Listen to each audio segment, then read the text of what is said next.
Welcome to Between Two Chairs, Demystifying Commercial Real Estate, the podcast that brings you the latest insights and trends on the South Florida commercial real estate market, with your hosts, Fernando Arencibia Jr. and Jennifer Woolman. In each episode, we dive into the world of commercial real estate and break down complex concepts to make them accessible for everyone. Whether you're a real estate professional, a curious investor, or just interested in the South Florida market in general, Between Two Chairs is the podcast for you. So pull up a chair and join us.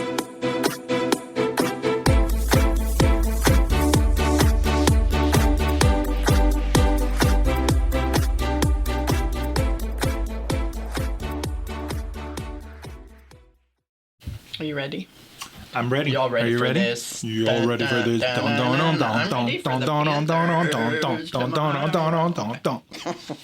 Welcome everybody to another episode of Between Two Chairs. My name is Fernando Arencibia Jr. and with me, as always, it is the very supportive Jennifer Woolman. Jennifer, say hi. Hi. Hi, everybody. Welcome to one of my favorite episodes, which is the kindergarten series. I thought he was going to say to the childish Jennifer Woolman, which would also be appropriate. But today we're doing our kindergarten series episode, and the book that I chose for today is How to Negotiate Everything by Lisa Lutz and illustrated by Jamie Tamarick. And the title says it all. How to negotiate everything. If you are a parent or a grandparent or an aunt or an uncle or anybody who has any experience with children whatsoever, you know they're master negotiators. That's right. They're master negotiators. My little granddaughter, master negotiator, starting with the little eyes and the look and the presence and the and the sweet I think you're voice. Confusing manipulator for negotiator. No, right? no. She's a negotiator, man. Yes, they can be manipulative if they don't get their way when they're negotiating, but prime negotiators. I mean, I don't know, the eyes and the thing is, that's manipulative, but it's also the sweetness and how she comes, not fighting. Of course. Hey, Amma. We're at Flanagan's yesterday. Hey, Amma. Can I get ice cream?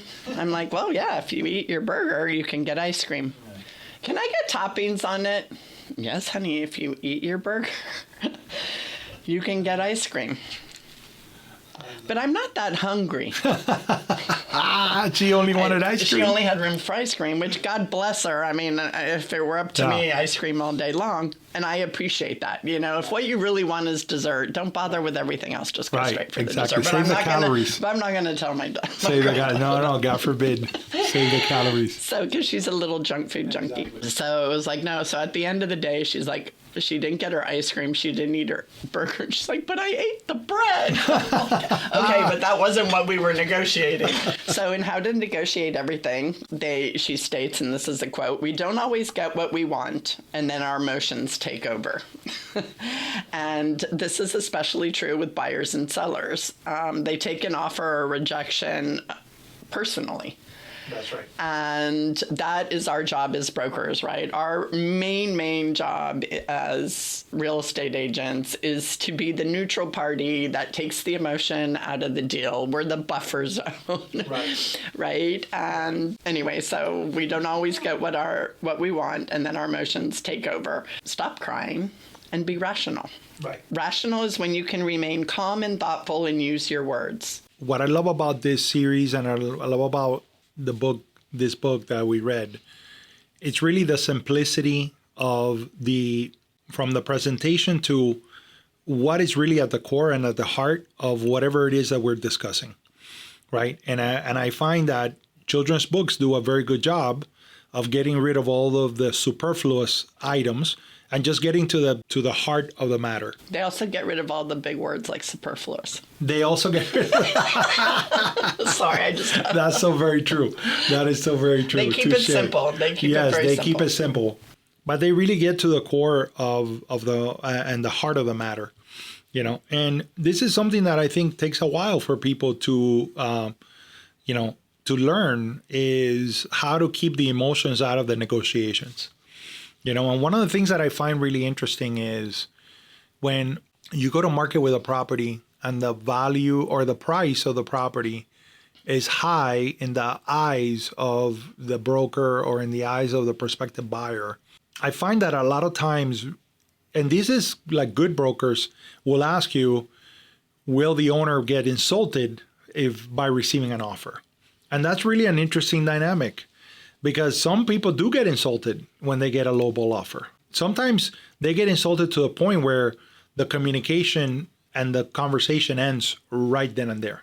What I find makes it worse is when the broker joins in on the insult, right? And I equate it to this. When you are a lifeguard, you are always taught that you're not trying to go in and drown with the person, right? You're trying to save them from drowning. So you can't just join in. And so I think it's very important to remain even keel and to really be a good buffer for your client and not join in on the emotional roller coaster that your client may go through just because they get an offer that is not in alliance with what it is that they expect, right? Because anything that is creating such an emotional reaction, it's usually because there is a huge separation between expectation and reality.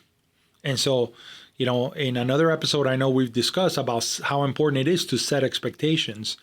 And I think there's nothing more important than to set expectations about a negotiation, even before you get an offer, right? Just to set expectations with your client about how you're going to handle any offers that come into place. Because to me, I think it's a disservice to yourself as an owner of a property that you're selling, or as a buyer when you're buying a property, to basically discourage offers, because you're discouraging a conversation that may actually lead to you getting what you want. And the other thing is, so I did read somewhere that one of the ways to ensure a successful negotiation is to never offer less than 10% of the asking price. And I had to laugh because I'm like, God. I don't know. I know some sellers who have asked for some ridiculous numbers that my buyers have said there's no way it's worth anywhere near that. So they would never go in and offer 10% less, right, because it's already probably being overvalued by the seller by 20%, right? So anyway, but going back to the book, and isn't it funny, Jennifer, that sometimes we have people that they know they're pushing the number. They just want to see it in paper. They want to know that we're trying and that we're going to push for that number, but they are hesitant to make a price adjustment. Right. And then they want you to encourage people to make an offer, but you're so far apart that you're discouraging the market from even coming in at a number that is reasonable and that they would perhaps evaluate. Right. And so that's an interesting dynamic. But again, I digress. So there are very few things in life that you can't get by asking in a rational manner and offer something in return. That's called negotiating. That's a direct quote. And that's how they describe negotiating in the book. So I love that. You know, it goes along Chris Voss's, right? Win-win, never split the difference. In the book, Sammy, who is the child, negotiates with his mom for shocking ice cream. So the big deal is one of the hardest negotiations in life is over ice cream when you're young. Well, even when you're an adult, maybe. Always be polite. So Sammy's polite and he's saying, Mom, can I please have ice cream? Mom, no, it will ruin your dinner. So what do? Instead of getting mad and stomping your foot and saying, no, it will not, I'll always eat my dinner, I promise, you stop and you think. Okay, so she said no, but she qualified her no. No, it will ruin your dinner. Okay, so maybe I can have ice cream after dinner. Can I wait until after dinner? Probably. Okay, so I have to go back to Mom because I don't have an answer about the ice cream. Can I have ice cream after dinner? If you eat your vegetables, okay, so I have to eat vegetables. I'll eat my vegetables, but not the broccoli. I really don't like broccoli. Does that work for you? That's a good way that's another Chris Voss, right? Does that work for you?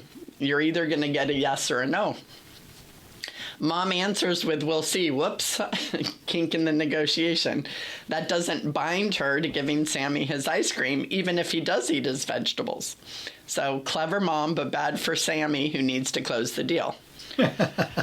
So he goes on in the book to say, I will not eat any of my vegetables unless you promise to take me to go get ice cream. Oof. For me as a mom, that's not a negotiation. That's a threat. And I'm digging my feet in and I'm like, you're going to eat all your vegetables, whether or not I give you ice cream. Yeah. So anyway, I didn't like that part of the book. But in the book, mom caves and says, okay, if you eat all your veggies except for the broccoli, I will take you to get ice cream. Right. Then he has to make sure and confirm that they have a deal. Great, so we have a deal. I'll eat all my vegetables except for the broccoli and you'll take me for ice cream. Right. She states, that's like getting a signature on the deal. Exactly. The author states how important it is for both parties to acknowledge that you agreed to the terms. Right. From what I can remember, it was in a history class at FIU. The phraseology came from someone in history, but basically it says, nothing is agreed upon until everything is agreed upon. And those are things that are important. So her illustrating how important it is to reiterate and make sure that we are in agreement with every aspect of the deal. I will eat vegetables, but not the broccoli. And then you're going to take me to get ice cream if I do that. And, you know, a lot of times you'll have brokers that reach out to you and they want to negotiate only the price. And they say, like, look, this is the number. If you think we can make the deal happen, I'll put pen to paper. Otherwise, I won't. And what I always say is, well, nothing is agreed upon until everything is agreed upon. We may very well come to an agreement on price, but your expectations as to a very delayed closing, or maybe you want some seller financing, maybe you want some other terms that are not going to be conducive for my client to be able to accept. So it doesn't really make a lot of sense to only negotiate one aspect of the deal. I want to get ice cream. Will you take me to get ice cream? Well, we don't know what the other side of the deal is, right? And so those things are important to understand. Nothing is agreed upon until everything is agreed upon in a negotiation. Agreed. Yeah. And then the next part of the book is all about something that you and I talk about all the time, which is managing expectations, right? We talk about that all the time. It's one of the first tasks that we tell our agents to have with their buyer, seller, tenant, whoever it is, set or manage the expectations. And in this book, the reason they talk about managing expectations is because sometimes you can negotiate too aggressively. So Sammy gets a little cocky because he negotiated his ice cream and he didn't have to eat broccoli. So he's proud, and pride is also a big issue in negotiations. There's no room for pride or ego in negotiating. But he's all proud of his, ice cream success. So when his mom takes him to the pet store to get a new pet, none of the ordinary pets will do. He doesn't want a hamster, he doesn't want a turtle, he doesn't want a cat, a dog, etc. But he sees a sign on the wall that announces that a new baby elephant was born at the zoo. So guess what? He's like, I want a baby elephant. So of course he tries to negotiate for a pet elephant. Obviously mom thinks he's not serious and says, you're not serious. He digs in and promises that he'll eat broccoli for a year, clean his room, stop calling his sister a mega dork. But mom held firm, and obviously Sammy ended up with a turtle. Right. So his consolation prize. So his negotiation was doomed from the start because it wasn't a realistic ask. And there was no trade-off. He was trying to renegotiate terms that were not commensurate with the request, right? So to determine if your negotiation goal is reasonable, you have to ask, is this a reasonable ask, right? There's a great lesson there because there's a time to push and there's a way to push, right? And then there's a time to be more conservative in your approach. And you and I always talk about that time kills deals.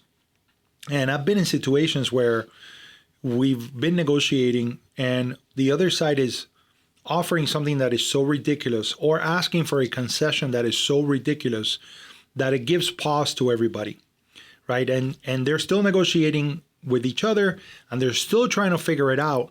But, it's such a ridiculous ask that it's a huge mountain to climb, right? And while both parties are trying to figure this out, in comes in someone else with a better offer, and then the deal dies. And then the other party is like, oh my God, but I thought we were negotiating. And I said, yes, we were, but... You threw an elephant into the deal. You threw an elephant into the deal.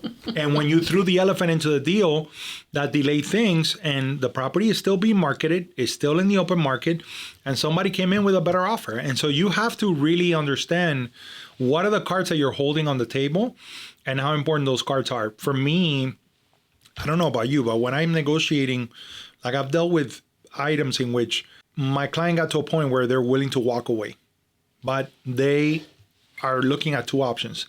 If I get X, I'll stay in the deal. If I don't, I walk away from the deal. And they sign both a cancellation and an addendum to the contract. To me, that is the best. That is heaven to me, right? Because now, number one, I have clarity, a path forward, and I have a client who's willing to walk away. That's a great place to be in the deal. And by the way, in this instance, they were not asking for anything unrealistic. They were asking for something that was attainable, something that made sense, and something that could move things forward. But even so, the sellers were adamant not to give in until my clients were willing to walk away and go like, look, and the way that we presented is like, we really appreciate your consideration. We appreciate the opportunity. Obviously, my client has spent a lot of money already in inspections. They've spent money in evaluating this. They've spent time. We don't want to waste your time any longer, but this is the only way that we can move forward. And here are two options for you. And you could sign either or, the cancellation or the other stuff. And ultimately, my client got what he wanted. And really, it was the better deal for everybody. It was the best case scenario in that instance. But that's an important component here but you have to be realistic in what you're asking, and you have to know what cards you're playing with. You can't, you can't bluff your way to every single, to a successful deal every single time. And you always, Chris Voss says this all the time, you always have to be willing to walk away. If not, you're already going into the negotiation in a negative position. No, well, without a doubt, exactly. So, but on this, I wanted to expand on this, and I might digress a little bit because there were a couple things with this elephant where I was like, God, as a mom, I think there was a way that mom could have let Sammy have a pet elephant. Okay. Right? You called the zoo. Mm-hmm. Hey, do you guys have an adopt an animal program? Right? Do you have something? If not, maybe we can come up with one where now you can have people adopt a portion of either the food or the care, and they can say they, quote, own an elephant, right? And that would have been a win-win for everybody. It would have been a win-win for Sammy. He can have a picture of the elephant in his room. He owns a part. When he goes to the zoo, he can say, that's my elephant, right? And it would have been a win for the zoo because now the zoo has new fundraising. And for mom, she doesn't get a turtle. I've buried a lot of turtles, and turtles have salmonella. So, I don't think the mom won with the turtle either. Guys, if you're listening to this, now you know why my partner is a hell of a negotiator, because her ability to be creative, right, about this is exceptional. I dare say that you thought about this way too much.